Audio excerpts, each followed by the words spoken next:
नमस्कार। प्रतिदिन अखबार संपादकीय ऑडियो में आपका स्वागत है। सुप्रीम कोर्ट की टास्क फोर्स कितनी कारगर होगी? दैनिक भास्कर। स्त्रियों की सुरक्षा जैसे संगीन मसले पर भी सियासत। क्या कोई समान या सेकुलर नागरिक संहिता हो सकती है? बचाव में आई सरकार। दैनिक जागरण। टिकाऊ विकास के लिए कार्यस्थल पर सुरक्षा जरूरी, बिजनेस स्टैंडर्ड। भर्ती पर सियासत। अब आर्टिकल विस्तार से। सुप्रीम कोर्ट की टास्क फोर्स कितनी कारगर होगी? दैनिक भास्कर।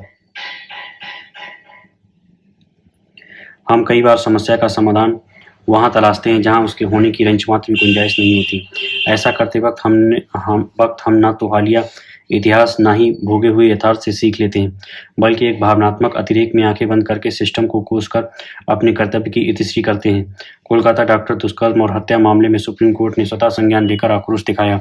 साथ ही पूर्व वाइस एडमिरल की अध्यक्षता में देश के 9 जाने माने डॉक्टर्स सहित कैबिनेट सचिव व गृह और स्वास्थ्य विभागों के सचिव और मेडिकल आयोग व बोर्ड ऑफ एग्जामिनर्स की सदस्यता वाली टास्क फोर्स बनाई।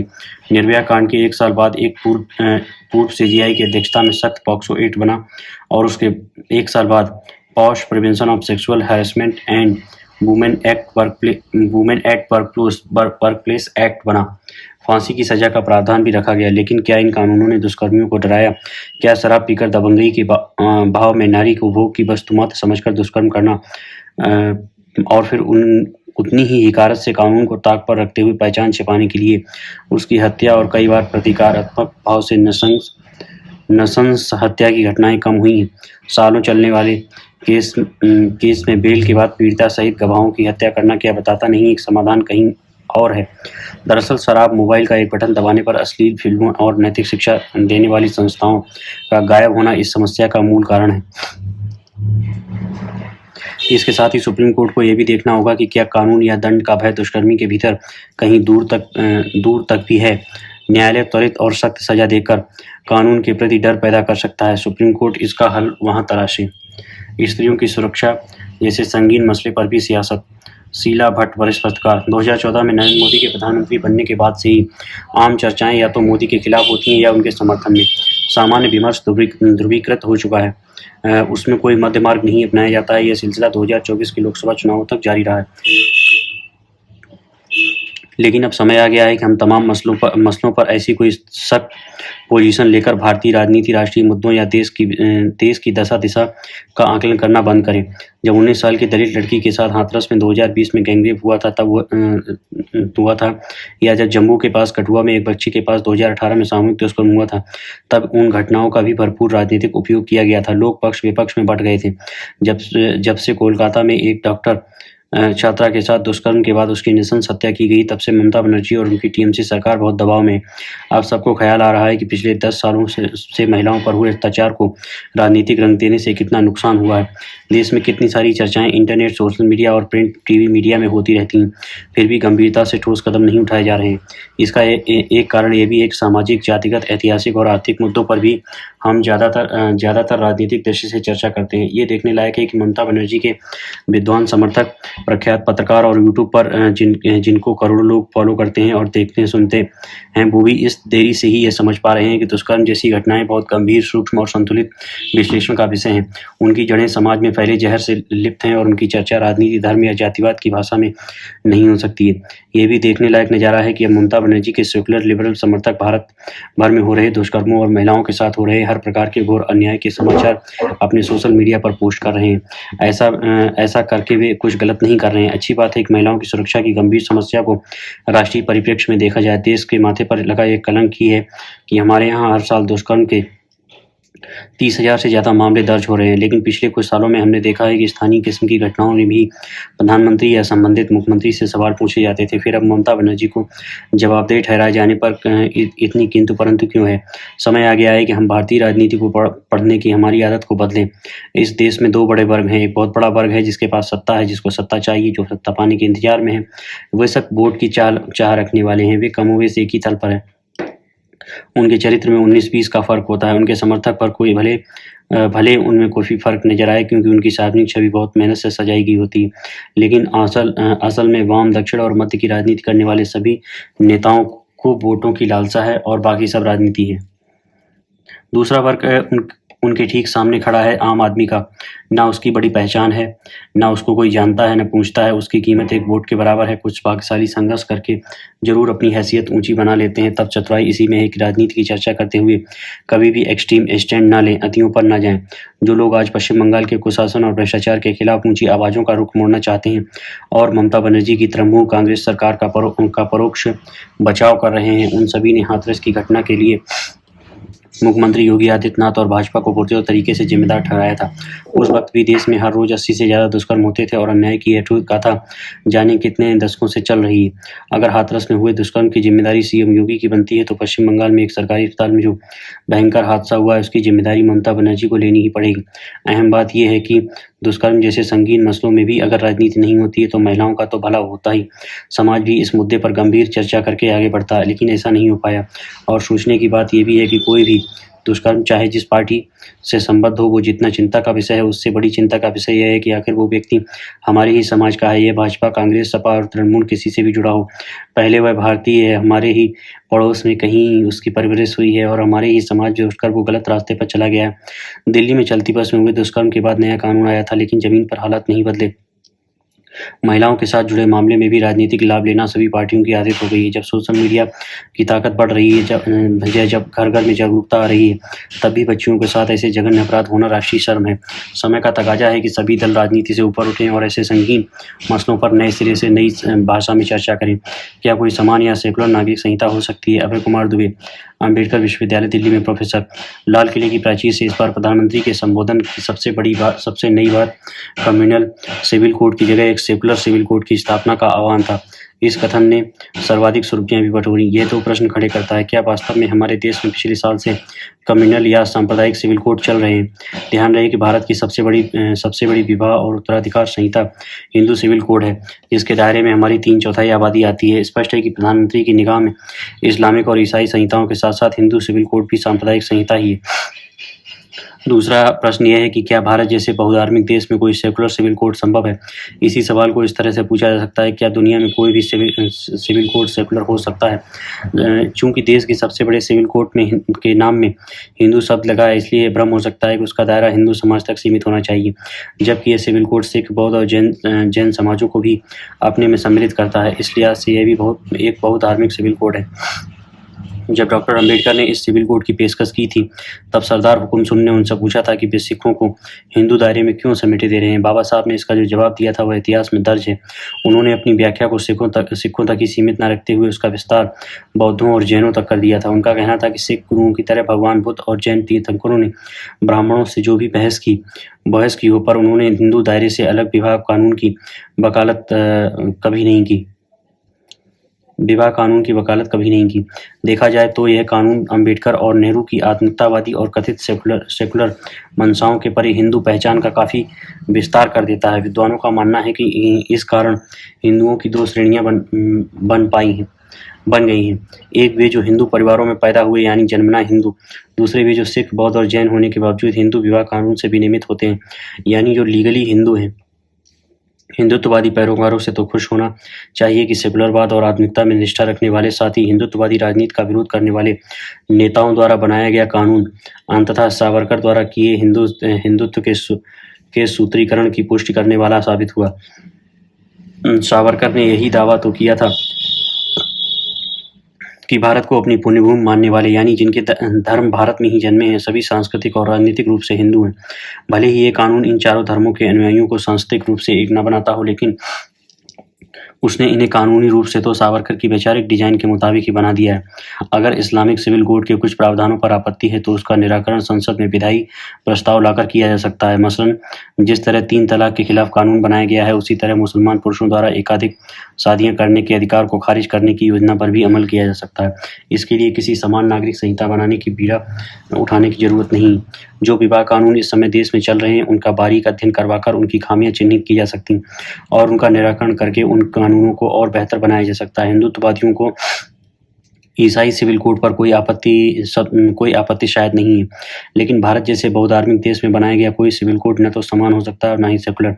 यूरोप के आधुनिक लोकतंत्र में भी जो विवाह संहिताएं हैं वे मुख्यतः ईसाई धर्म की संहिताओं के मुताबिक ही। एक निष्ठ विवाह, एक स्त्री पुरुष की एक ही शादी का सिद्धांत मुख्य रूप से ईसाई धर्मशास्त्र से निकाला गया नियम, लेकिन इसे गैर धार्मिक अर्थों में सेकुलर नियम के तौर पर नहीं देखा जा सकता। पश्चिम के विवाह कानून समान प्रतीत होते हैं क्योंकि वे समाज सारे के सारे समरूप ईसाई समाज हैं। भारत की बहुधार्मिकता उसकी खामी ना होकर खूबी है, लेकिन इस देश में एक बहुधार्मिक विवाह कानून जैसे हिंदू सिविल कोड और कुछ अलग अलग मजहबों की नुमाइंदगी करने वाले सिविल कोडों का सह अस्तित्व रह सकता है। क्या नेहरू और इंदिरा जैसे नेताओं ने इस मसले पर गौर नहीं किया होगा? उनके पास तो आज की सरकार से अधिक बहुमत और राजनीतिक प्रतिष्ठा थी। संविधान के निर्देश के बावजूद आज तक समान नागरिक संहिता क्यों नहीं बन पाई? दबाव में आई सरकार। दैनिक जागरण।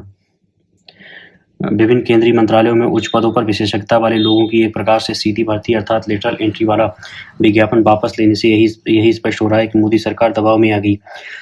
दबाव केवल विपक्षी दलों का ही नहीं था बल्कि सहयोगी दलों का भी था। चंद्रबाबू नायडू ने तो लेटरल एंट्री के जरिए अनुभवी लोगों की भर्ती की पहल का समर्थन किया, लेकिन चिराग पासवान खुलकर विरोध में आ गए।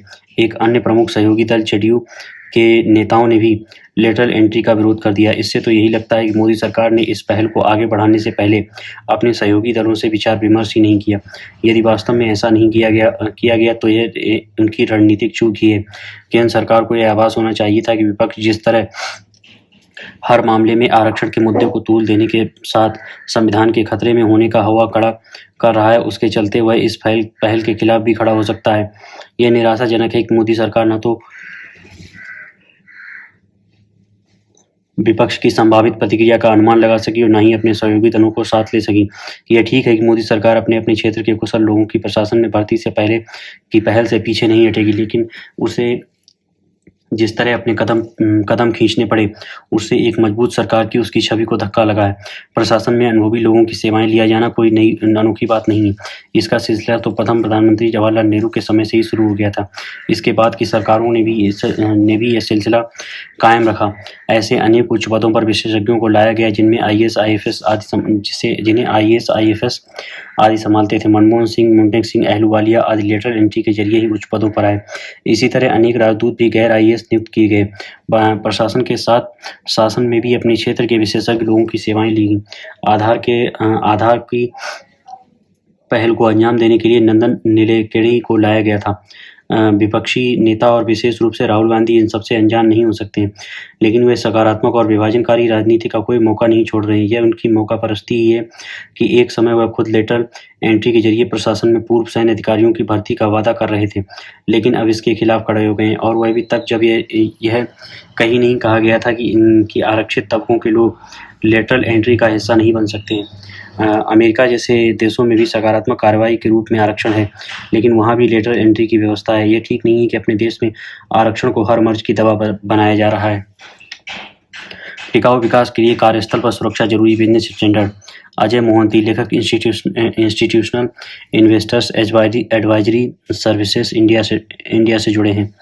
विनिर्माण के गढ़ के रूप में भारत का उभार काफ़ी हद तक भू राजनीतिक बदलावों के कारण है, क्योंकि दुनिया भर के कारोबार अपनी आपूर्ति श्रृंखला में विविधता लाने का प्रयास कर रहे हैं, किंतु इस उभार या कायाकल्प की बुनियाद वैश्विक बदलावों के पहले ही रखी जा चुकी थी। खासतौर पर 2014 में मेक इन इंडिया पहल की शुरुआत के साथ मेक इन इंडिया कार्यक्रम नवाचार को बढ़ावा देकर और भारत को उत्पादन में वैश्विक अगुवा बनाकर विनिर्माण क्षेत्र में नई जान फूंकने के इरादे से बनाया गया था। सरकार की कई नीतियों के केंद्र में यही पहल है। उत्पादन से जुड़े प्रोत्साहन, पीएलआई की योजना, सरल नियामकीय प्रक्रियाएं, बुनियादी ढांचा विकास पर ध्यान और कौशल विकास पर जोर, ऐसी ही नीतियां हैं। इन सभी उपायों का उद्देश्य कारोबारी वृद्धि को तेज करना तथा देश को विनिर्माण में निवेश के लिए आकर्षक ठिकाना बनाना है। देश की आबादी में बड़ा हिस्सा युवा श्रम बल का है।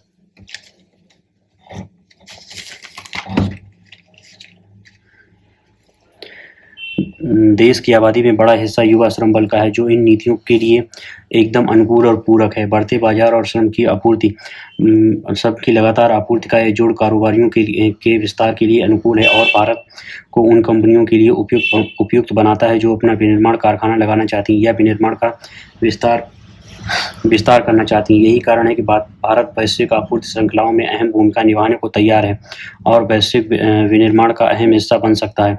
किंतु इस वृद्धि के साथ आने वाली आर्थिक जीवंतता में चुनौतियां भी हैं। कार्यस्थल पर होने वाली दुर्घटनाएं तथा कामकाज में होने वाले नुकसान कर्मचारियों के स्वास्थ्य और कल्याण के लिए बड़ी चुनौती हैं। दुर्भाग्यवश कार्यस्थल पर सुरक्षा देश में चिंता का बड़ा विषय है। NSE 500 कंपनियों के business responsibility and sustainability report BRSR के आंकड़े चिंताजनक तस्वीर पेश करते हैं। वित्त वर्ष 2022 में कार्यस्थल पर चोट लगने की 9,880 घटनाएं हुई थी, जो 2022-23 में बढ़कर 10,726 हो गई। गंभीर शारीरिक क्षति के मामले इसी अवधि में 1/3 बढ़कर 676 से 904 हो गए। वित्त वर्ष 22 में 586 मौत हुई थी, जो 2022-23 में घटकर 463 नहीं, लेकिन ये भी रोजाना एक मौत से अधिक है।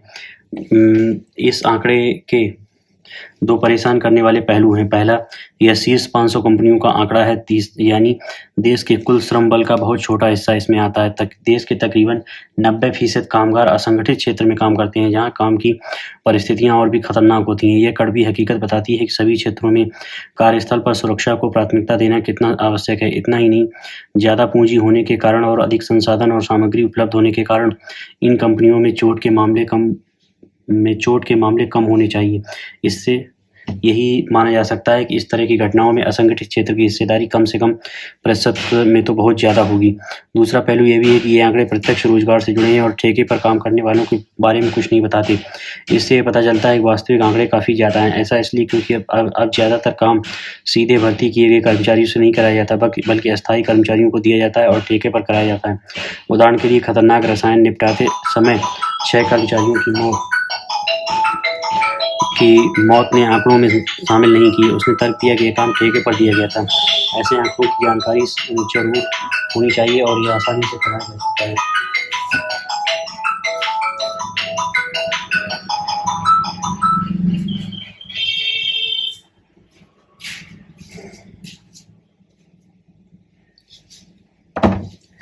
और यह काम आसानी से कराया जा सकता है। BRSR कहता है कि कंपनियों को कर्मियों और श्रमिकों की सुरक्षा से जुड़ी घटनाओं के आंकड़े 4 श्रेणियों में जरूर बताने चाहिए। ये श्रेणियां हैं: काम के दौरान चोट के दर्ज किए जाने योग्य कुल मामले, मृत्यु के मामले, काम के दौरान गंभीर चोट के मामले और इनके कारण नष्ट हुआ समय। कंपनियां स्वयं भर्ती किए गए कर्मचारियों के संबंध में ही ऐसी जानकारी देती हैं। ठेके पर रखे गए कर्मियों के आंकड़े भी शामिल कर लिए जाएं तो ज़्यादा पूर्ण तस्वीर सामने आएगी। नीदरलैंड्स के सबसे बड़े पेंशन फंड APG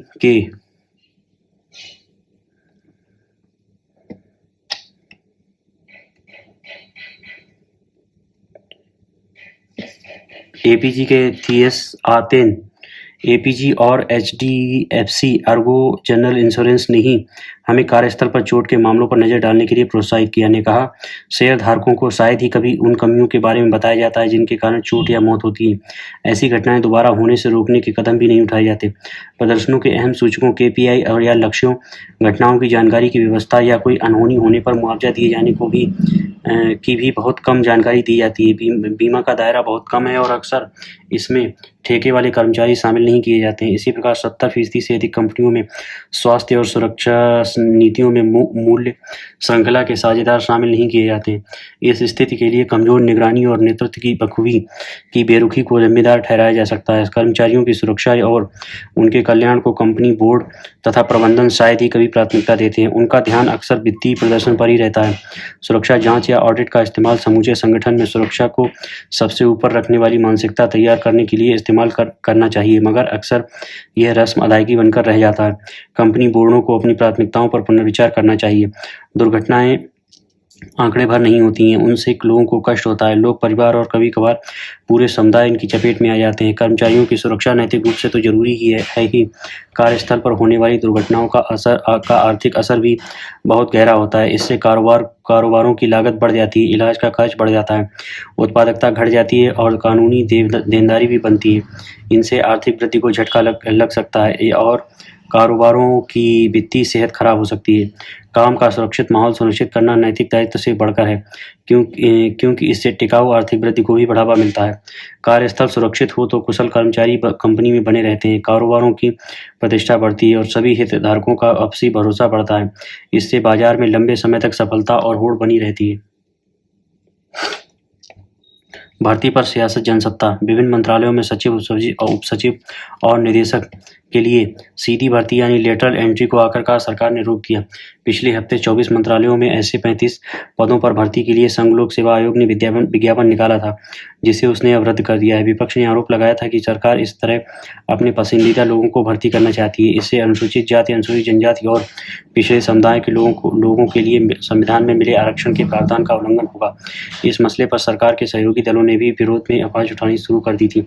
2 दिन तक इसके अलग-अलग पक्षों पर खूब बहस हुई। अब सरकार ने यूपीएससी को पत्र लिखकर कहा है कि इन भर्तियों में भी सामाजिक न्याय का ध्यान रखा जाना जरूरी है। जाहिर है, इससे विपक्ष अपनी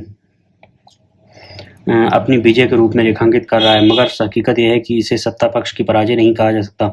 सत्ता पक्ष ने केवल पैंतरा बदला है। यूपीएससी को लिखी कार्मिक मंत्रालय की चिट्ठी से जाहिर है कि सीधी भर्तियां तो होंगी, मगर आरक्षण का ध्यान रखते हुए। ऐसे में इस सवाल का जवाब शायद ही मिल पाए कि आखिर मंत्रालयों में इतने बड़े पैमाने पर बाहर के लोगों को सीधी भर्ती का औचित्य क्या है। मंत्रालयों में सीधी भर्ती का प्रावधान इसलिए किया गया था कि इस तरह निजी क्षेत्रों या दूसरे संस्थानों में काम कर रहे विशेषज्ञों की सेवाएं ली जा सकें। पहले भी सीधी भर्तियां होती रही हैं। ऐसे लोगों को 3 से 5 वर्ष तक की अवधि के लिए प्रतिनियुक्ति या तदर्थ आधार पर नियुक्त किया जाता है। अब बदलती जरूरत के मुताबिक अनेक क्षेत्रों में तकनीक विशेषज्ञता की दरकार बढ़ी है। इसी तर्क पर नई भर्तियां विज्ञापित की गई थी, मगर इन्हें लेकर विवाद इसलिए भी उठा है कि पहले ही विभिन्न मंत्रालयों में अनेक सीधी भर्तियां की जा चुकी हैं। सीधी भर्ती का अर्थ यह नहीं माना जाना चाहिए कि नियमित आधार पर भर्ती लोगों की योग्यता को नज़रअंदाज कर दिया जाए। मंत्रालयों का कामकाज नौकरशाही के बल पर ही चलता है और उसमें विभिन्न अनुशासन के लोग होते हैं। तकनीक क्षेत्रों के लोगों की भी उनमें कमी नहीं है। फिर बदलती ज़रूरतों के मुताबिक इन अधिकारियों को कौशल विकास के लिए विदेश में भेजकर प्रशिक्षण भी दिया जाता है। ऐसे में बड़ी तादाद में बाहर से लोगों को लाने पर सवाल उठना स्वाभाविक है। सीधी भर्तियों के मामले में स्वाभाविक रूप से यह आरोप लगाना आसान हो जाता है कि ऐसे लोग प्रायः सरकार की इच्छा के अनुरूप ही काम करते हैं। फिर ऊंचे पदों पर बाहर से लोगों को लाने की वजह से नियमित प्रशासनिक अधिकारियों की पदोन्नति के अवसर काफ़ी सिकुड़ जाते हैं। हर नौकरशाह चाहता है कि वह मंत्रालयों में अपनी सेवाएं दे, मगर सीधी भर्ती से लोगों को लिए जाने के कारण उन्हें वह मौका नहीं मिल पाता है। इस बात को लेकर भी प्रशासनिक अधिकारियों में असंतोष देखा जाता है। कई महत्वपूर्ण विभागों में सचिव स्तर पर पदोन्नति के बजाय लंबा कार्य विस्तार दिया जाने लगा है। अच्छी बात है कि सरकार ने सीधी भर्ती की प्रक्रिया पर विराम लगा दिया है, मगर उससे ठहरकर इस पर भी विचार करने की अपेक्षा की जाती है कि नियमित प्रशासनिक अधिकारियों की योग्यता और अपेक्षाओं का पारदर्शिता के साथ मूल्यांकन हो। धन्यवाद।